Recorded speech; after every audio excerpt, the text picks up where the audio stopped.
This is the Ezra podcast. Now, it's been an interesting week for me as far as getting to this podcast, but I knew I needed to get to this one. It's a big boxing week. It's a huge boxing week because it's stacked. The cards, the so many cards this weekend, and we've been kind of hit like a little slow patch of just. I mean, there was a weekend we didn't have any cards, and that was disrespectful. And then we were going to have the Eubank Ben card, and that got canceled. Um, Fedoro Compo made up for it, but I'm just saying that it's been a little empty on the schedule, been light in the schedule, and I'm not used to that anymore. I've been spoiled. I want multiple cards, I want multiple screens, I want multiple things going on, I want multiple things to talk about, to prepare for, to study for. But it's been hard to get to studying this week. It's been hard to get to this exact podcast. But even though I'm doing this Thursday night, and I'm basically only giving you a day to listen to it before the fights, it needs to come out. It needs to be out there. Okay, remember, I do most of this podcast for me, not for you. I do this so I just know I said it and it was recorded. So if anyone ever says like, "Oh no, you weren't right about that," check the tape. That's why I do these podcasts. Now I want this to be known right now, just to put a waiver out there right now. I did cover the Shields fight, so the Shields Marshall, and I did cover Mayor Bumgarner. It is on a previous podcast. I did it before they canceled the fight. I'm not going to do it again. I can put a lot of effort into that. I still feel good about that. I do want to say, just if you go back and listen to that and you go hear the prediction and hear how I think it's going to play out, there's one thing. All four of these fighters did make weight already. And that fight was canceled and pushed off a few more weeks. So that means that they all made weight. They all redlined when they were supposed to redline. And they had to go back to training and had to go back to maintaining weight. So they had to gain the weight back and then cut it again. So I do think there is a it does leave an opening for almost like randomness to play out, right? You don't know who that's going to affect. You don't know who's not going to be able to respond well to that.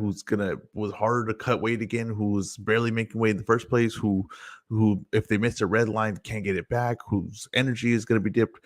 Training thrown off. That leads some randomness to it. So when I originally saw the fight playing out, that was when it was supposed to happen. Now there's a huge factor that I don't think people are talking about enough as far as having to make weight again and going back to training and all that. But that just leaves some randomness for it.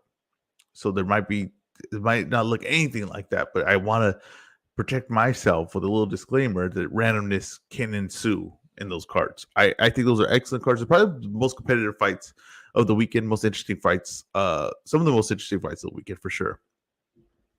But on this one, we're going to cover fights that I haven't done before. And let's get to, I think, probably the biggest card of the weekend, right, as far as attention. And that is the return of Deontay Wilder versus Helenius, who, I mean, probably not an opponent a few years ago that we ever thought Wilder would face, or one that we really even thought like gave attention to for that matchup. But I actually think it's a very good matchup. Maybe a better matchup than most would think, because I think Helenius and Wilder fight kind of similar in a way, and maybe people haven't really thought of it like that, but I think they do, and I know for sure they fight the same range. I know that they both fight in the range that each other wants. A lot of time that's what makes for the most interesting fights. People will say like, oh, how do you tell for fight of the year? For me, for like what I could tell is going to be a very good or competitive fight, or just like competitive, right? Or very interesting is guys that fight at each other's ranges. Because if you fight at each other's ranges, then they're both going to be comfortable where they want to be. So you're going to get both of their best offenses, right? If you get a guy that likes to box and another guy that wants to get on the inside, that's two guys battling for range. That's very interesting. I'm not putting that down, but I'm just saying that doesn't always mean that you're going to get two guys' best offense. Usually that means one guy's offense is going to get eliminated, or what he wants to do. In this fight, you're going to get what both guys wants to do. You're going to see, to me, them at their best in that night of fighting, right? They're both going to be comfortable. Now, I feel like everybody feels like this is a slam dunk for Wilder. This is a layup. This is a tune-up. You don't know what Wilder you're going to get. Okay, this is Wilder coming off two massive defeats where he was, by the end of them, hurt pretty badly in both.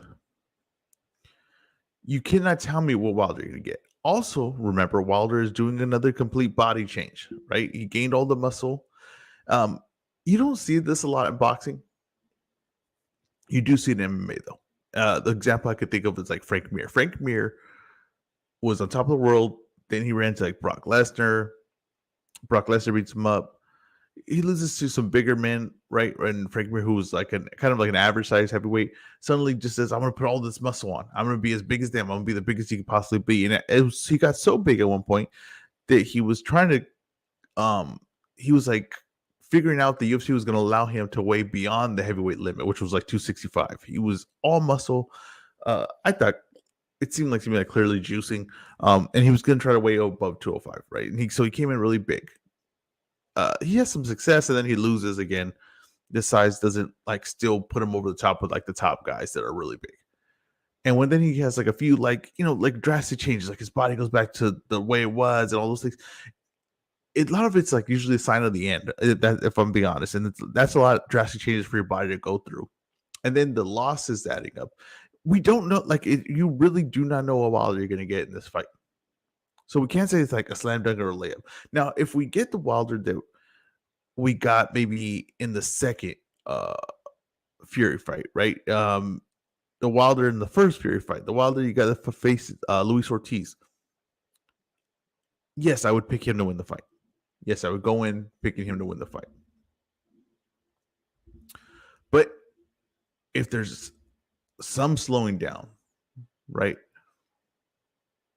If he has maybe like even the gas tank issues that he had in the third Fury fight, I would say Helenius has a good shot in this fight. I think even Wilder at his best is still Helenius is still gonna have some success in this fight. And I don't think that's uncommon for Wilder to allow his opponent to have success early in a fight. No, I don't think that's uncommon at all. I think that that's usually how it plays out. And I think it's usually that, Wilder might be competitive early or might even lose a few rounds early. And then he starts figuring out his timing, starts figuring out his distance. And once he puts his power together, and then it's over. Right? Then the fight's over. And Helenius is not like has like an iron chin. I mean, I think he has an all right chin. I think he has a good chin. I don't think it's horrible. I mean, when Jared Washington knocked him out, it was a big right hand. It was straight through, but he had been hit with some good shots in that fight. It wasn't like he was shaky every time he got touched. Just sometimes the perfect shot lands. Now, when this fight starts off and they're both at each other's range, I think that maybe you're going back and looking at Helenius as like the Jared Washington performance, which was actually a bad performance until he got caught really bad. But if you look at the Kanaki fight, and not the first one, because the first one I thought, I saw like, okay, he was able to withstand what Kanaki had, and he has power, so that kind of pushed it through for him. But in the second one, I mean, he has a lot of confidence in that fight. He figured out something. He feels good in his legs. He feels good with his timing. And that Helenius, if that's the Helenius we're going to get in this Wilder fight, if he figures something out in that fight, he gained the confidence by being Kanaki the first time. He gains it by getting the DQ because Kanaki's taking a beating and needs to get a kind of look for a way out of it, right? Of that fight. I think this gets interesting, right? They're both going to fight at that mid-range. They're both going to be looking for the right hand. They're both going to go to the body. Both go different to the body, though. Wilder looks to like punch through you to the body, while Helenius looks to like hit you like a whip to the body. He hits you a little curve his hooks to the body. Now, when Helenius is just working, which he needs to do in this fight, not put everything in the power, and it's not usually how his style is, but when he's like able to just kind of work and use his vision, because he has very good vision, like he's seeing a lot of things going on in there. And maybe that's like I'm not explaining the vision as far as like maybe if you're listening new to my podcast, but when I say vision, is like the top guys usually have very good vision. And that means when they get on the inside, they're still seeing a lot of openings, right? They're still watching, the eyes are still monitoring all the things. But you see a lot of guys, maybe lesser guys, they get inside and then their heads go somewhere. They look down. It's like if everything is like happening too close and they can't seem to focus on one thing. I think Helenius has very good vision. I think he's always kind of looking for a shot. He's always kind of paying attention to see if there's an opening for him. And I think early on in this fight, he could be taking it to Wilder a little bit. I think he'd be landing jabs, and if he's just working, he might be catching Wilder a lot in this fight. Now, there's going to be a point though where Wilder's going to land because Helenius isn't great at defense. He fights with his chin straight up. He fights tall, and when he puts his guard up, you could get through it. If you look at like I said, the Washington fight where Washington punches right through his guard, and that's what I picture Wilder to do at one point. He's going to punch right through his guard, and like I said, you're going to stay at Wilder's range enough, he's going to catch you. Now, Helenius is going to have to stand up to that shot at one point. I'm going to put money on that he doesn't. But if he does stand up to that shot, and he's able to go some rounds, and like I said, they'll stay into those ranges, and Helenius is going to land some shots, and his shots may start adding up. And remember, Wilder's been knocked out twice his last 2 fights. I think it's going to get interesting. I think this fight's interesting from the beginning. I think it might be interesting in the middle because Wilder could just knock Helenius out cold. But if he doesn't, then I think the second half of this fight is going to get even more interesting. I don't think Helenius winning this fight is outrageous. I even think you could make a case for it. Now, I'm going to say that Helenius wins the first half of this fight. And in about the 4th, 5th, 6th round, when Wilder finds his range, right? When Wilder starts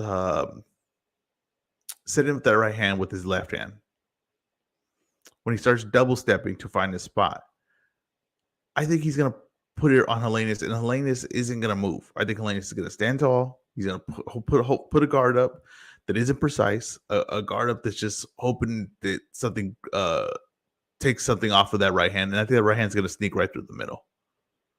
I think when that happens, I think this fight's over. To that point, though, I think Helenius is going to tag up Wilder at the beginning of this fight. And I think there'll be some fun exchanges to start this fight, but I think Helenius is going to get the better of it. I don't know if that shows diminishment of Wilder, because I don't think that does. I think that's just kind of how Wilder fight goes. But we have to see what Wilder has left. Like I said, I'm going to take Wilder in this fight by stoppage. I don't think that's a shocker. I think that's pretty much how everyone has it. But I do think you can make a case for Helenius winning this fight. I think you could make a very good case of just the range, the way he works, the confidence he got from the Kanaki number 2, the more coordination he had from that. And if he can get his legs moving as coordinated as they were in the second Kanaki fight, and he's not standing in front of Wilder, that's going to give him a much better chance. And it's just going to take slight movement of not staying in front of him. Because if you look at Helenius versus Kanaki 1 or Helenius versus Washington, where he's doing very good in the fight, but he's just standing in front of him, just giving you enough opportunity at the right range. If he could find a little more confidence, right, where he can and find the coordination that he had in the second Kanaki fight, it's getting a little rhythm and not stand in front of Wilder. I'm gonna say that right now. If he has some movement where he is able to go left to right and stay coordinated with his offense, he's gonna win this fight. But if he goes back to just fighting in range, fighting tall, he's gonna have success, but he's not gonna be able to avoid that shot all night. And that shot's gonna come and it's gonna end the night. On the co-main event, we have the return of Caleb Plant. I think the Caleb Plant, he's fighting Anthony Durrell. And I really think the Caleb Plant kind of, I understand he took the loss. I understand there was it was a brutal loss to Canelo. I thought it was a competitive fight. I thought he made a good account for himself. I thought he got the rub from Canelo. It got even more attention than before. I thought he would get right back out there, honestly. I thought he would get a tune-up or get whatever he needed, but keep his face back out there and put himself in position for a really big fight to end this year. That wasn't the case. It just kind of seemed like he took a long break. He switched trainers, which I see happen a lot with fighters after they lose. And I would just like for a fighter to lose. Like, okay, and Wilder may be the worst example of this, right? Because after he lost to Fury the second time, there's a lot of drama happening after that. But after he lost the third time, he didn't fire his trainer. He didn't say like, "Oh, I need a brand new team." No, he just said, "We're going to keep building on what we were working on." And I think that sometimes shows like I don't know. Sometimes you just lose a fight. I don't think you need to get rid of everyone that got you to that point, right? Or the success you had. I don't think you need to like, oh, we got rid of everyone. We're gonna start from scratch now. It was that guy's fault. To me, that sounds like a lot lack of confidence. But Caleb Plant did do that. Now, interesting enough, his trainer Breadman uh, was the trainer for Kyron Davis when he fought Anthony Durrell last, and he had some success in that fight. I believe the fight was a draw. Now, Anthony Durrell is a guy that he's always been a contender, but he's never really had like the jump up to be like the top guy in the weight division. He's definitely to the end of his career and looking to make one last final run. And a win over Caleb Plant would be huge for him to maybe possibly get a David Benavidez rematch, maybe throw himself in a potential Jamal Charlo fight, or even outside chance of like a Canelo matchup, right? If they get like a 3-fight deal with PBC and one of the matchups Anthony Durrell. So there's a lot at stake for this fight. Now, if Caleb Plant wins this fight, he can go fight, set himself up for the names, the same names besides maybe Canelo. I don't see a rematch happen with Canelo anytime soon.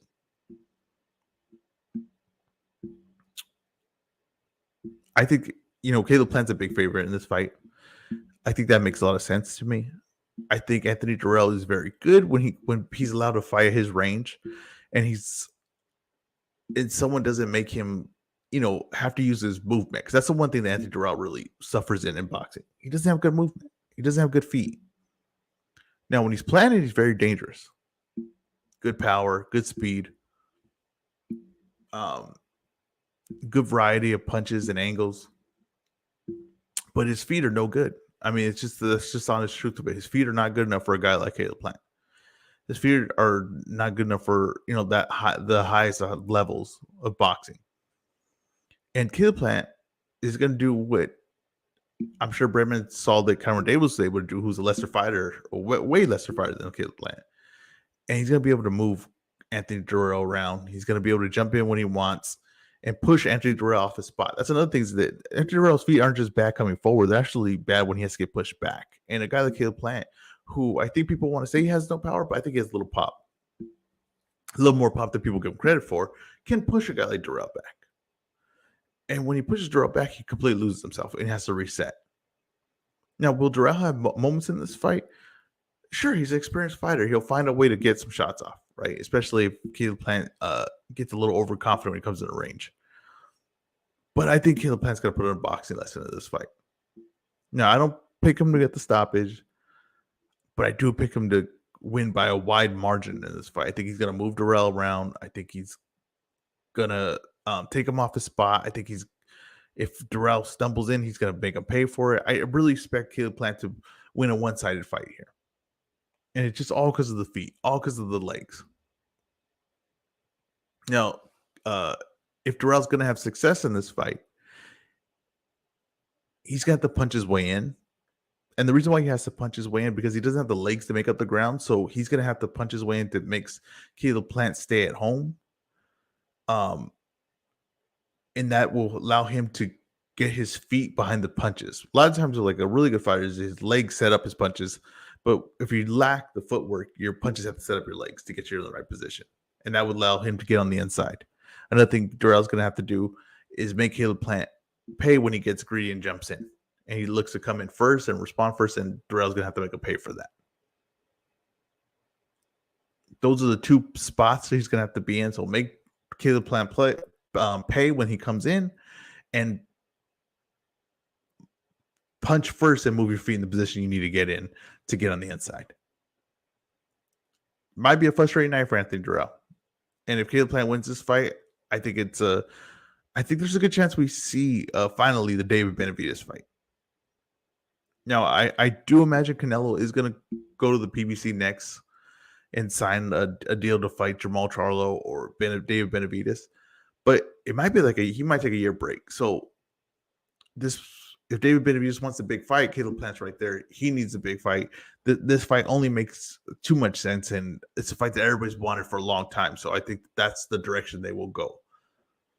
I think it's an interesting fight. I'm saying this is a one-sided fight for Caleb Plant and Durrell, but I still think it's an excellent matchup, because if you want Caleb Plant to, Caleb Plant doesn't want to face the top dogs right now. Anthony Durrell is just like a notch below that. I thought he gave David Benavidez a pretty competitive fight until until it was over. I think he's the perfect name for this type of matchup. So I think it's a very fun matchup. On the opening belt, you have Gary Antonio Russell versus Emmanuel Rodriguez in a rematch where a headbutt happened in the first fight, and the fight stopped in the first round. Now, I think this is an excellent matchup. Maybe the matchup going under the radar. Emmanuel Rodriguez only lost his 2 in a way.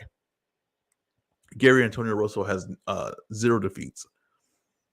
Both guys are very talented. Both guys can box. Both guys can do a lot of things in the ring.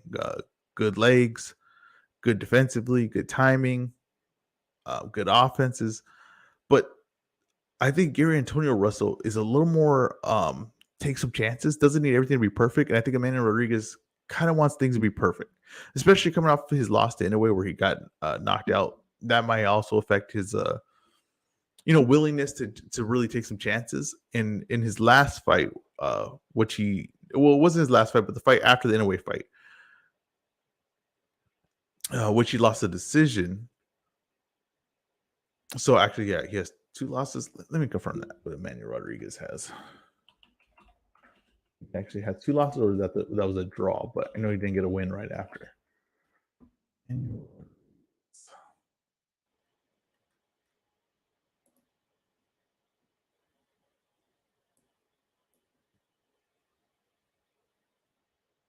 Yeah, he has 2 losses. And the reason why he got the second loss is because he wasn't looking for his offense. He wasn't creating his offense. He wanted everything to be perfect. He was moving around and never truly letting go or putting his impact on the fight. I think that Russell is going to do that. He's not going to be waiting. He's not going to need everything to be perfect. He's just going to look to make things happen. He also has the busier right hand because he's southpaw, so his right hand with his jab is a lot busier than I think that Emmanuel Rodriguez is. I think it's an interesting fight. Might turn into like a little bit of a chess match. Might not be like the most high pace or high action fight, but I think it's gonna be a very smart competitive fight that I'll take Gary Antonio Russell to take the decision, just because I said he has a mentality that where he's still willing to take some chances. Not everything has to be perfect for him to get going. I will take him in this fight, but I think that's definitely a fight to pay attention to and to watch out for. A lot of times these undercards on these main events, and this is kind of fight like Wilder, where maybe it's like you're at a party or something like that. A lot of people don't pay attention to these undercard fights, right? And especially like a fight like Gary Antonio Russell versus Emmanuel Rodriguez. I think smaller guys, it's not gonna get the love, right? That it maybe deserves. I think it's a fight to pay attention to. If you can get in front of a TV and watch it, I think it's a very interesting fight. Frank Sanchez is on the undercard. Everyone knows that I'm higher on Frank Sanchez than most. I think that he's a very, very dangerous guy in the heavyweight division. So I think he's worth to watch. It's a fight that he should win pretty comfortably. But Frank Sanchez has the one thing of hurting himself is like he does not perform or look to entertain or have the moment that he needs to have when he faces a guy that he should beat. So although I am high on Frank Sanchez, I am willing to admit that this could very, very, very easily be a 12-round snooze fest. That's just Frank Sanchez. Some guys are just like that. Okay, there is, like I said, there's multiple cards, but the next card I'm talking about, I'm just going to talk about the main event, and it's not a fight that I don't think anyone's really excited for, but kind of curious what it looks like. And that's Devin Haney versus Kambosos, number 2. Now, did this fight need to be a rematch? Contractually, yes. But like as far as entertainment value, no. As far as like interest in it, no. As far as importance to the division, no. It didn't need to be that. It was clear cut that Devin Haney was the better man when they fought. I understand that Kambosos was the champion at the point, right, where he had all the belts. It still didn't matter. There was nothing in that fight that said this rematch needs to happen besides the contract they signed. There was some people saying that like this fight didn't need to happen. He could have won and fought Kambosos. I've heard from writers, good sources, that no, this fight needed to happen. There was no getting out of this. This is what Kambosos, when he beat Teofimo Lopez, they put him in the driver's seat to make some good money, to have finally get to be the A side, to put himself in a spot where he was going to be able almost basically cash out in boxing. This was it. He got paid good in the first one. He's going to get paid this good in this one. This fight was always going to happen. There was no way of avoiding it.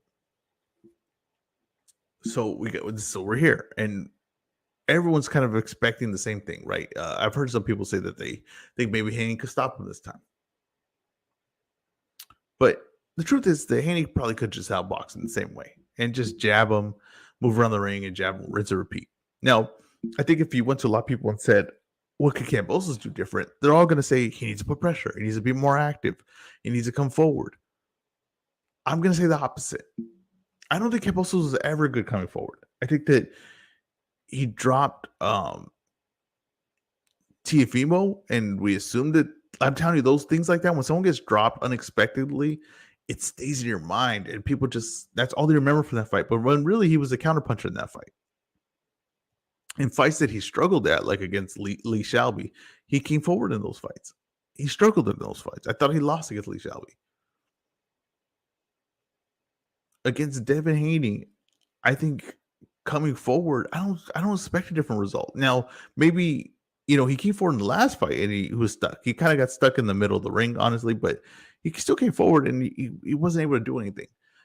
Now, maybe he could take more chances. Sure, if he comes forward, he can do that. But I think, honestly, his best chance of winning it, the most interesting option he could do is just to dance around the ring and make Haney be the aggressor. Make Haney get aggressive. Make Haney create the offense, and you respond, because that's what Kambosos is actually best at. So it's not going to be, Haney's a smart fighter. He's not going to just get out of his game just because Kambosos starts to move around the ring. And you already seen that there's not really anything that would like. Haney doesn't need to get a stoppage in this fight. He just needs to win. There's nothing enticing him to really go at it and entertain the fans and entertain the crowd, because he has the belts. Lomachenko's right there. Lomachenko wants the belts. Lomachenko's the top ranks. That's their big name at 135. Haney's their second biggest name, I guess, at 135. It don't really make sense that they match up. So that fight's going to happen as long as Haney wins. That's all Haney has to do is win. But if Kambosos can't get him to come forward, Kambosos can get Haney to be the aggressor, that I think would benefit him in a big way. And all he have to do is respond, and he would let Haney have to step into range. And with Kambosos not having to earn the range, right, and not having to figure out how to work past the jab, he will be able to do what he does best. That's what I believe that he has to do in this fight. How do I see the fight going? I think most likely it's Kambosos stuck in the middle of the ring again. I think Kambosos gets killed with the jab again. Maybe he takes a few more chances in this fight, gets a little more aggressive in this fight. I don't think he gets stopped in this fight. I just think that he loses a decision again. I think maybe a rinse and repeat. But I'm saying, if I'm Kambosos' corner, I'm making Haney be the aggressor in this fight. You already had a snooze fest last one. Honestly, Kambosos getting paid so well, he don't really have to fight again after this. If you throw another snooze fest, what does it really matter, right? But I think that your best chances here is making Haney come get you. I'm curious what to see that looks like. I'm curious what Haney responds if Kambosos moves around the ring like that. Does he become the aggressor? Does he get out of his game, or does he, just look to pick one shot at a time? Be patient, not let it get ahead of him, right? And what does that look like, him coming forward? Is he as effective? What does Kambosos look going backwards? Is he countering better? Is he faster? Is he not having to earn that range, so now he's able to just react? Because when Kambosos is reacting, he's a lot better than what he is going forward. That's just the truth. I think that there was a wrong narrative on him as far as like he's a come forward fighter. I don't believe that at all. I think he's a go backwards fighter. He's a counterpuncher. He's a guy that likes to respond other than create. Like I said, Haney just has to win this fight. Lomachenko's there for him. Shakur Stevenson's coming. Tiafimo is weight above him. Josh Taylor. There's plenty of opportunity for Haney. He's got one more fight. He's a free agent from Top Rank. So he just has to win this fight. Nothing really entices him to get the stoppage like that. But if he does, that'd be pretty, as far as like fans, right? And grabbing that kind of attention, I think that would be a pretty good thing for him. It's a jam-packed weekend. I'm glad I got this podcast out. Let me tell you, it wasn't easy getting this podcast out. I'm going to tell you that right now. And if I'm not talking my clearest and I'm not my sharpest, I apologize, but I appreciate you guys tuning in. Move something here. You guys know where to find me. I always point the wrong one. You guys know where to find me. And thank you guys for listening. It's been the Ezra podcast.